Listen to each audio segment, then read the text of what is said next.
United Nations World Health Organization's current attempt at child grooming. This speech is part of my longer essay on this topic, published yesterday in The Spectator Online.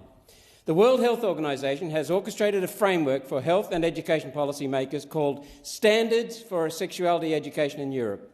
Only last month, the World Health Organization tried to expand this agenda worldwide and failed to get the numbers for now. Not to be outdone, the UN has a complementary framework called the International Guidance on Sexuality Education. The World Health Organization and the UN preferred framework demands that sex education begin at birth and under the state's guidance, not the parents. In their own words, quote, "This framework aims to empower children and young people to develop respectful sexual relationships. These skills can help children and young people form respectful and healthy relationships with romantic or sexual partners.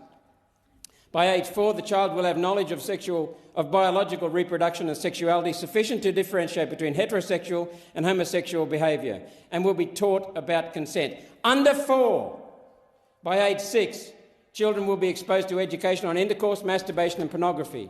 By age 9, these will be actually taught with the intent of achieving an adult knowledge with the assumption these 9-year-olds would have had their first sexual encounter.